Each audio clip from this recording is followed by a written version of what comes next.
করতে চলেছি একজন প্রফেশনাল অ্যাথলিট হিসেবে, আর আমি দেখাতে চলেছি এইটা আর $2 লাখ অ্যাস্ট্রোনটের কাজের মধ্যে পার্থক্য। এটা দুর্দান্ত। আর $1 লাখ দেওয়া হয় ডাইনোসরের হাড় খুঁজে বার করার জন্য। ও মাই গড! আরো অনেক জব দেখাবো, আর সব থেকে কম টাকার জব যেটা আমি খুঁজে পেয়েছি, গোল্ড প্যানিং, যাদের রোজগার বছরে $1। কিন্তু আমরা মিলিয়ন উপার্জন করব। একদমই নয়। বেসিক্যালি গোল্ড প্যানাররা এটার মধ্যে প্রথমে মাটি দেয়, তারপর জলের মধ্যে এটাকে নাড়াচাড়া করে, তার ফলে গোল্ড ফিল্টার্ড হয়ে নিচে পড়ে যায়। কিন্তু এটা সহজ নয়, কারণ 5 ঘন্টা খোঁজার পরেও আমি সত্যি বলতে কিছুই পাইনি। ও বয়েজ, আমি গোল্ড পেয়েছি। এই ছোট্ট জিনিসটার মূল্য কত হবে? এটা হবে 2 সেন্ট। আমি এটাই বলতে চেয়েছিলাম, সারা বছর এই কাজটা করে তুমি মাত্র $1 রোজগার করবে। কিন্তু সৌভাগ্যবশত আমরা সেই জব করতে চলেছি যেটা করে বছরে $10 মিলিয়ন রোজগার করা যায়। কিন্তু প্রথমে দেখা যাক যে কাজ করে মানুষ বছরে $1 লাখ রোজগার করতে পারে। মিউজিয়ামের জন্য ডাইনোসরের বোন খুঁড়ে বার করা। আর হ্যাঁ, এগুলো ফেক, কারণ ওদের অস্তিত্ব আর নেই। এটা হলো আমাদের কাজ করার জায়গা। এগুলো কি সত্যি ডাইনোসরের বোন? হ্যাঁ, একদম। আমি এখানে 17 বছর সত্যি? ধরে রয়েছি, আর আমি আমার ক্যারিয়ারে যত ধরনের বোন দেখেছি তার মধ্যে এটা সব থেকে বড়। এটা হলো থাই বোন, এই যে এখানকার, আর এটা 4 ফুট লম্বা। উদাহরণ হিসেবে এই যে একটা ডাইনোসর, তার সমান হলো 6টা কালকে ওপরে ওপরে দাঁড় করিয়ে দেওয়া। আমার হাইট 6'5". এগুলি মূলত মিনি জ্যাক হ্যামার। এই তো ভালোই করছো। ওর কোনো আইডিয়াই নেই ও কি হ্যাঁ, করছে। ওর কোনো আইডিয়াই নেই। আশ্চর্যের বিষয় হলো এটা করতে গিয়ে আমরা ভয় পেয়ে যাচ্ছিলাম। একটু সাবধানে। কাজটা একটু এগোতে আমাদের 5 ঘন্টা সময় কেটে গেল। তারপরে এক্সপার্টের সাহায্য নিয়ে আমরা কাজটাকে মোটামুটি এগোতে পারলাম। আমার গোটা ক্যারিয়ারে দেখা এটা হলো সব থেকে বড় একটা বোন। আর তুমি চাও এটাকে আমি আর কাল টাচ করি? একদম। যদি আমরা এটাকে খারাপ করে দিই? যশ, এটার ওয়েট কত হবে? মোটামুটি 2250 পাউন্ড? হ্যাঁ। এর ওজন তো নোলানের মায়ের 10 ভাগের 1 ভাগ। ও মাই গড, এটা তো দারুণ। এখন যেহেতু এই হাটটা এতটাই প্রাচীন, তাই আমরা এটাকে তোলার আগে ভালো করে সংরক্ষণ করলাম, না হলে এটা দুটুকরো হয়ে ভেঙে যেত। আশা করবো তোলার সময় এটা ভেঙে যাবে না। 1 2 3 Three. খুব ভালো, এদিকটা নিয়ে এসো। খুব ভালো। এই প্রথমবার কোনো মানুষ এটাকে বয়ে নিয়ে যাচ্ছে। একজন ইউটিউবার ডাইনোসর বোন নিয়ে যাচ্ছে। টেবিলের সামনেটা নিয়ে চলো। ঠিক আছে। 1 2 চলো। খুব ভালো। কাল তোমার হাতটা দেখবে। বিশ্বাস করবে কিনা জানি না, কিন্তু এই ডাইনোসর বোনটা তার জায়গা খুঁজে নিল একটা মিউজিয়ামে। আর যেহেতু মিউজিয়াম খুবই বোরিং হয়, তাই আমরা চলে গেলাম $2 লাখ জবে, নাসাতে অ্যাস্ট্রোনট ট্রেনিং। আর আমার প্রথম মিশন হলো একটা অফিসিয়াল লুনার রোভার চালানো। এটা নিশ্চয়ই একদিন চাঁদে থাকবে। হ্যাঁ, এটাতে করেই একদিন আমরা চাঁদে ঘুরে বেড়াবো। ওরা আমাকে কেন এটা চালাতে দিল? দরজাটা খোলো। আমি এটাকে কি করে চালাবো? ওই স্টিকটাকে সামনের দিকে করো। এক্ষুনি? হ্যাঁ, করো, সামনের দিকে করো। অন্য কেউ চালাও, ও আমাদের মেরে ফেলবে। আমার ভয় লাগছে। হ্যাঁ, ঠিক হচ্ছে। ও, এটা তো দারুণ। চলো এবং টুইস্ট করো। ডান দিকে? ডান দিকে বা বাঁ দিকে, যেদিকে খুশি করতে ও পারো। মাই গড, ওখানে তো কার আছে? এটা কি রাস্তায় চালানো লিগ্যাল? হ্যাঁ, এখানে রাস্তায় লিগ্যাল আছে। ও, এটা সত্যিই দুর্দান্ত। আমরা সাইড হয়ে যাচ্ছি কেন? আমি জানি না এটা কি করে সোজা চালাবো, আর আমার যেন মনে হচ্ছিল আমি ড্রিঙ্ক করে এটা চালাচ্ছি। কিন্তু তাও আমি এটাকে নাসার লুনার ট্রেনিং ইয়ার্ডে নিয়ে যাওয়ার চেষ্টা করছিলাম, যেখানে আসল টেস্ট ছিল। ও, অফরোডিং। ও গড। ও, এটা তো খুব লাফাচ্ছে। তোমরা চাও এই হিলটা দিয়ে চালিয়ে আমি নিচে নামি? এটার মধ্যে কি কোনো সিট বেল্ট নেই? এখানে একটা সিট বেল্ট আছে, কিন্তু আমরা ইউজ করি না। হ্যাঁ, এখানে সিট বেল্ট আছে কিন্তু কেউ ইউজ করে না। এটা জেনে ভালো ও, লাগলো। এটা তো খুবই স্টিপ। ও ওরে বাপরে, আমরা কি সত্যি নিচে নামবো? আমার সিট বেল্ট চাই এক্ষুনি। ও মাই গড। দাঁড়াও, আমরা হিল থেকে সাইড হয়ে থামাও, নামছি। থামাও গাড়িটাকে। ঠিক আছে, তোমার হাতটা তুলে নাও যাতে ওরা দেখে আমি চালাচ্ছি। আরে, ও তো সত্যি তুলে নিল। ঠিক আছে, আমি আরে- উঠে যাচ্ছি, নিককে না, দিচ্ছি। না, না, না, দাঁড়িয়ে এখানে পড়লো। বসো। না। আমরা কি ফ্রেটারে সাইড হয়ে নামবো? ধরো আমাকে কাল। ধরো আমাকে। ল্যারন, আমি বলতে চাইছি তুমি চাঁদে কিন্তু সার্ভাইভ করতে পারবে না, না। আমি নিশ্চয়ই পারবো। এর পরের ট্রেনিং এ নাসা আমাকে দেখালো তাদের বিশাল স্পেস ফেসিলিটি। ওরে বাবারে, এটা হলো পৃথিবীর দ্বিতীয় বৃহত্তম পুল। সত্যি কথা বলতে মনে হচ্ছিল ওরা আমাদের কি ট্রেনিং দিচ্ছে, বিশেষ করে যখন আমাদেরকে স্পেস স্যুট দেখানো হলো। আমি যতদূর জানি তুমি একটা স্পেস স্যুট পরলেই তুমি অ্যাস্ট্রোনট হয়ে যাবে। কিন্তু এর মধ্যে একটা গন্ডগোল আছে। স্পেস ওয়াকে তোমাকে কি ডায়পার পড়তে হয়? তোমাকে 12 ঘন্টা স্যুটটা পরে থাকতে হবে। ওয়াও, এই নাও। এটা সত্যি একটা অ্যাডাল্ট ডায়পারের মতো। ওকে, আচ্ছা, একটু সাবধানে। হ্যাঁ। এটা হাতে তৈরি করা। এটা পরে কিন্তু অনেকবার স্পেসে ঘোরা হয়েছে। তার মানে আসল অ্যাস্ট্রোনটরা এটা মনে পড়েছে। রেখো, এই অ্যাস্ট্রোনটটা কিন্তু এর মধ্যে টয়লেট তুমি করেছে। কি এর মধ্যে টয়লেট করেছো? আমি না, এই স্যুটটা নয়। ঠিক আছে। ওকে, আমার পরের মিশন কখন শুরু হবে তুমি এখন থেকে 1 বছর পর কি করবে? ভেবে দেখতে হবে। ওকে ওকে। আমার ট্রেনিং এর ফাইনাল স্টেপে সবথেকে দুর্দান্ত জিনিসটা আমি করেছিলাম। ওরা আমাকে মুন টাচ করতে দিল। না না, এটাকে জোরে টানতে হবে। এটার ওয়েট 9000 পাউন্ড। এটার ওয়েট 9000 পাউন্ড। ভাই, আর পৃথিবীর মধ্যে এটা সব থেকে বড় চাঁদের পাথরের কালেকশন। আমার বিশ্বাসই হচ্ছে না এটা আমি করতে যাচ্ছি। তুমি এখন জানলে আমাদের ইউটিউব চ্যানেল আছে। হ্যাঁ। ও মাই গড, এগুলো সোজা মুন থেকে নিয়ে আসা হয়েছে। তুমি আমাকে এটা ছুঁতে দেবে, তার কত পার্সেন্ট চান্স আছে? 0। গতকাল আমরা একটা ডাইনোসরের ফসিল খুঁজে বার করেছি, তাই আমি এই বিষয়ে এক্সপার্ট। আমি এটা টাচ করি না। চেষ্টা তো করলাম। এই যে মেটেরিয়ালটা দেখতে পাচ্ছ, এটা হলো আসলে লুনার সয়েল। ও মাই গড তুমি এখন চাঁদকে ছুঁয়ে ফেললে। ও, এটা তো দারুণ। তার মানে এই টিউবের ভেতরে চাঁদের মাটি আছে, আর এটাকে নিয়ে আসার পর খোলাই আর হয়নি। তোমরা চেক করনি তাহলে এর ভেতর তো এলিয়েনও থাকতে পারে হ্যাঁ হ্যাঁ, চাঁদ থেকে আনা হয়েছে, তাই থাকতেই পারে। দাঁড়াও। চাঁদ থেকে এটা আমরা শুনলে আর তারপরে আমরা এলিয়েনরা যে সত্যি আছে এটা জানার পরে আমরা গেলাম স্ট্র্যাটোস্ফিয়ারে আমাদের পরের জব করতে। সেখানে নোলান আর গার্ল একটা প্লেন চালাবে। আমি আগে কোনোদিনও প্লেন চালাইনি। আমরা জানি না আমরা কি করছি প্রথম দিনের ফ্লাইট ট্রেনিং এ তোমাদের স্বাগত। আমি মজা করছি না, ছেলেরা প্রথম প্লেন চালাতে চলেছে, তাও আবার মাত্র একবার এই ফ্লাইট সিমুলেটরে প্র্যাকটিস করার পরে। আচ্ছা, এটা হলো আমাদের থ্রটল। এটা পেছন দিকে টানলে এটা স্লো হবে, ঠিক এইভাবে। ও মাই গড! আর নোলান ক্র্যাশ করার পরে, ক্র্যাশ করার পরে এবং ক্র্যাশ করার পরে, প্লেনটাকে ক্র্যাশ করে দিলে তারপরে যদিও সে সাকসেসফুলি ল্যান্ড করিয়েছে, আর সেই কারণেই সে আসল প্লেন চালাবার অনুমতি পেল। বাপরে, আমার খুব ভয় এই, লাগছে। তুমি এটা করতে পারবে না নোলেন। প্লিজ তুমি আরো ভালোভাবে প্র্যাকটিস করে এসো। ও মাই গড, আমি এখন একটা প্লেন চালাবো। ও মাই গড ওকে, তাহলে আমরা যাব। তুমি তৈরি? হ্যাঁ, আমি একদম প্রস্তুত। Full throttle, approaching 60। কিছুটা কাঁপছে, কিন্তু তুমি এটাকে জাস্ট টিপ টেনে দাও। আমরা টেক অফ করছি। এই তো, খুব ভালো। ও মাই গড, তোমার প্রাণ এখন আমার হাতে। এ সত্যি এই পুরো জিনিসটাকে একা কন্ট্রোল করছে। হ্যাঁ, ও সবকিছু একাই করছে। আচ্ছা, টার্বুলেন্সের জন্য ক্র্যাশ হয় না তো? কি বলি? এটা দেখো, আমি এখন ডান দিকে যাব। চলো। ডান দিকে চলো। ও মাই গড, আমরা হেলে যাচ্ছি। আমার বিশ্বাসই হচ্ছে না এটাকে আমি কন্ট্রোল করছি। হাত ছেড়ে দিয়েছি। এরকম করো না। ও মাই গড। তুমি কি পাগল? আমি তোমাকে মেরে ফেলবো। ঠিক আছে, আমরা ওখানে যাব, তারপর ফিরে এসে ল্যান্ড করব। ও মাই গড, এবার কি হবে? এই একটাই জিনিস যেটা সব মানুষের কাছে বড় চ্যালেঞ্জ। ঠিক আছে, এবার আমি নামছি। আমার মেন্টাল হেলথ এখন একদম ঠিক নেই। এই জায়গাটায় আমি সব সময় সিমুলেটরে ক্র্যাশ হয়ে যাচ্ছিলাম। ও গড। আমরা এখন ওই রানওয়েতে ল্যান্ড করতে চলেছি। ও মাই দাঁড়াও, গড। দেখো আমরা মাটির কত কাছে, তাই না? ধরে রাখো, ধরে রাখো, নিচের দিকে করে সোজা ধরে রাখো। ও মাই গড। সাবধানে শটলের উপর হাতটা রাখো। তোমাকে এটা পেছনে টানার জন্য অপেক্ষা করতে হবে। দীর্ঘ নিঃশ্বাস নাও। এবার আমরা নামছি। আমরা নেমে তুমি পড়েছি। করে ফেলেছো ভাই। আমি একটা প্লেন ল্যান্ড করালাম। ও মাই গড। ও বলছিল আমি পারবো না, কিন্তু আমরা এখনো বেঁচে আছি। তুমি আমাকে মেরে ফেলোনি। আমি সত্যি অবাক হয়েছিলাম যখন আমি শুনেছিলাম বছরে $1 মিলিয়ন রোজগার হয় হ্যান্ড মডেলিং এ। কিন্তু সেটা তখনই হবে যখন আপনি পৃথিবীর হাইস্ট পেড হ্যান্ড মডেল হবেন।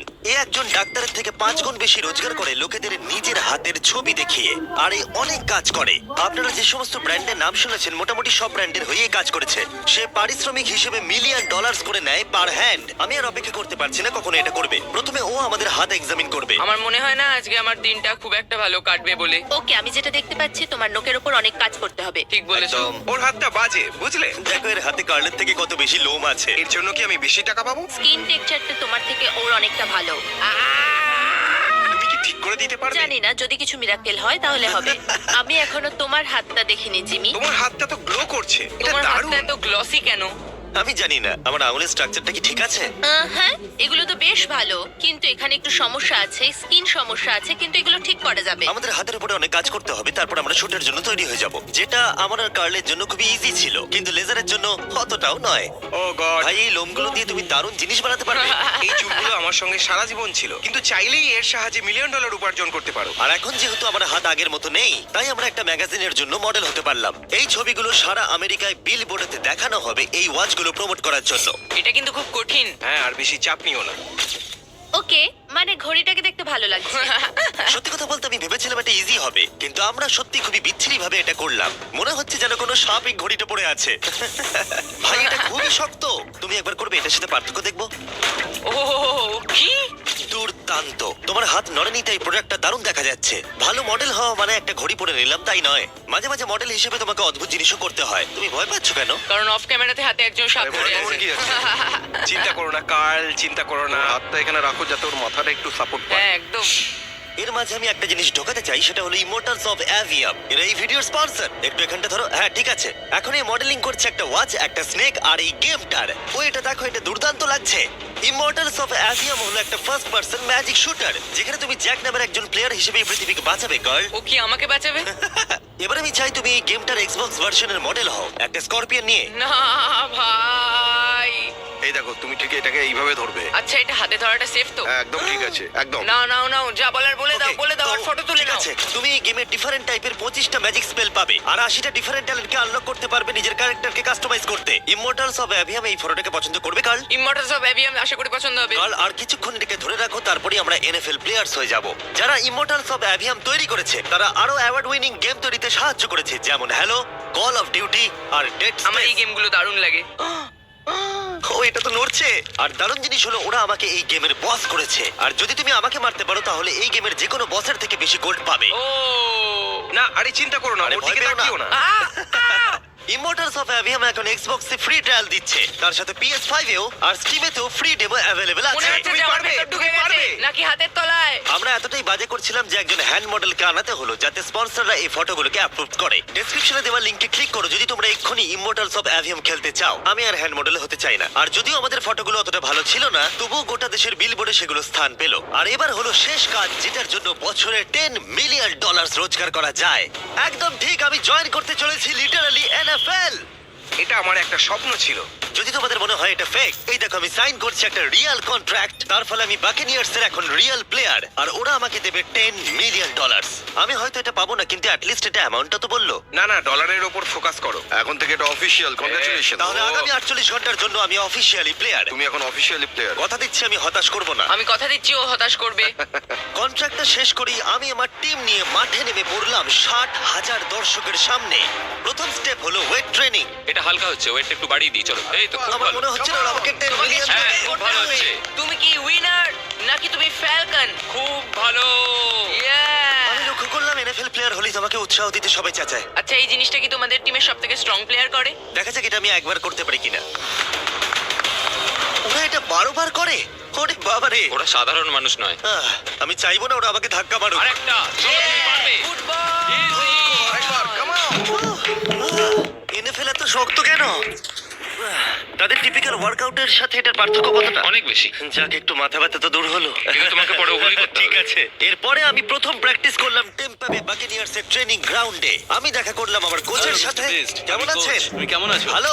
আর আমার নতুন টিমমেটদের দেখা সাথে করে খুব ভালো লাগলো ভাই। আমার নাম শেখ। আমার তোমার ভিডিও খুব ও, ভালো সত্যি? লাগে। তারপর ক্যান্ডি বার আর হ্যাঁ, কালকেও। আর আমার নতুন টিমমেটরা বিশ্বাসই করছিল না আমি সত্যি করে টিমে সাইন করেছি, তাই আমি আমার কন্ট্রাক্টটা ওদের দেখালাম। এটা একই তো যাতে তোমরা সাইন তুমি তো করেছিলে? দেখছি আমার থেকে বেশি টাকা পাচ্ছ গো। আমাকে এত কিন্তু দেওয়া তুমি হয় না। পড়লে দেখতে পাবে 48 ঘন্টার মধ্যে ক্যান্সেল না করলে কিন্তু আমরা ক্যান্সেল করে দেবো। দেখো এখানে যদি আরো আমি অনেক সঠিক কিছু বলি। লেখা আছে। যাই হোক, অফিশিয়ালি তুমি এখন আমি আমাদের জানি, team-এ। Thank you. কিন্তু আমার তোমাকে অন্য এখন টিমমেটরা অনেক ওখানে খাটতে আছে। হবে। ওদের কাছে আমাদের বাচ্চা মনে হচ্ছে, ওরা খুবই লম্বা। একবার ওর হাইটটা তো দেখো। সত্যি কথা বলতে এর আগে আমি কখনো ফুটবলই খেলিনি, তাই ওরা আমাকে একটা কিক মারতে দিল, যেটা আরিয়া! ও, আমি বিচ্ছিরি ভাবে করলাম। মিস্টার বিস্ট আজকে সারাদিন প্র্যাকটিস করো, কালকের মধ্যে রেডি হতে ঠিক হবে। বলেছো, ঠিক বলেছো। আমি চেষ্টা করছি। যেহেতু এর আগে আমি কখনো কোয়ার্টারব্যাক খেলিনি, আমি ছুটছি। আমি যতদূরে পারলাম ছোড়ার চেষ্টা করলাম। এটা টাচডাউন। তোমাদেরকে আমি বলে দিই যে টিমটা আমি জয়েন করেছি সেটার হয়ে টম ব্র্যাডি সুপার বোল জিতেছে, তাই ভাবলাম ওকে সারপ্রাইজ দিলে ভালো লাগবে। ও এই তো টম। ও এক্ষুনি আমার লেগে যাচ্ছিল। টিভি কেমন আছো ভাই? কেমন আছো, টিভি? ভাই? ভালো, তোমাদের কি খবর? এখানে একজন আমার বন্ধু আছে, ও খুশিতে প্রায় মরেই যাবে যদি তুমি ওকে একটা না, না, হাই বলো। তুমি এটা একদম করো না, আমি জানি জিমি, তুমি খুব করো না খুশি। এটা। লালা, I love you, ভাই। ও শেষ। এরপরে আমরা প্র্যাকটিসের থেকে বেশি মজা করতে শুরু করলাম। লিটল ম্যান, ও, তারিক! তুমি অনেক ছোট। হ্যাঁ। তুমি যাও গিয়ে শুট করো। ঠিক আছে, পরে দেখা হবে। কেউ কেউ আমার দুদিনের কন্ট্রাক্ট নিয়ে প্রশ্ন করছিল, তাই বাক্স আমার জন্য একটা প্রেস কনফারেন্সের আয়োজন করলো। আমাদের সামনে একটা বড় খেলা আছে, আমরা শুধু সিরিয়াস প্রশ্নেরই উত্তর দেবো। এটা কি পাবলিসিটির জন্য করছো? তাহলে এখানে কি করছো? যতটা সম্ভব ভালো ভিডিও তৈরি করার জন্য। হ্যাঁ, এটা পাবলিসিটির জন্যই করা। পরিষ্কার বলে দিই আমি NFL প্লেয়ার নই। জিমি, তোমার এই টিমে এসে কেমন লাগছে? আমার দারুণ লাগছে। সত্যি কথা বলতে কি, আমার ভাবনার থেকে ওরা আমাকে বেশি আপন করে নিয়েছে। আপনি কতক্ষণ খেলবেন বলে ঠিক করেছেন? জানি না, এবং বারবার বোঝানোর পরে যে এটা কিছু সময়ের জন্য, তারপরে আমি চলে গেলাম মেজার করতে। 6 feet 4.5। 6'4.5"? কার্ল, তুমি তো 6'5". আমি 6'5", হ্যাঁ। এই মেজারমেন্টগুলো ছিল আমার গিয়ার আর ইউনিফর্ম ভালোভাবে ফিটিং হওয়ার জন্য। এটা কিন্তু দেখতে দারুণ লাগছে। চলো শুরু করি তাহলে। যখন আমি তৈরি হয়ে গেলাম, অফিসিয়াল গেম ডে চলে এলো। আমি জানি না ওরা আমাকে কেন এটা করতে দিচ্ছে, কিন্তু হ্যাঁ, থ্যাঙ্কস বাক্স। তোমরা কি আমাকে এই টিমে দেখে অবাক হচ্ছ? হ্যাঁ। এটা আমার প্রথম ফুটবল যেটাতে আমি সাইন করলাম। জিমি এখন যে কোনো মুহূর্তে বেরিয়ে আসতে ওরা পারে। বললো যদি আমি 100 অব্দি থাকতে পারি তাহলে ওরা একটা খেলা খেলবে। আমাকে একটা সাহায্য করবে, উত্তেজিত হয়ে ওঠো। ভালো বলেছো। এটার প্রথম গেম আর এটা সম্ভবত শেষ। অবশ্যই ওর শেষ গেম। আমি জানি না কি হতে চলেছে। ক্যাননগুলোকে ফায়ার করো। এটা দুর্দান্ত। আমি একমাত্র এই এনএফএল গেমেতেই অংশগ্রহণ করছি, তাই টিম আমাকে লিড করবার সুযোগ করে দিল। এসো boys! জিমি, ওই দেখো আমাদের বন্ধু। প্লেয়াররা যেন আমাকে চাপা দিয়ে না চলে যায়। এটা কি তোমার জীবনের সব থেকে ভালো দিন? এটা আমার জীবনের সব থেকে ভালো দিন, জিমি। প্লেয়াররা ওদের থেকে আগে চলে যাচ্ছে। জিমি এখন এনএফএল প্লেয়ার। কেমন আছো তোমরা?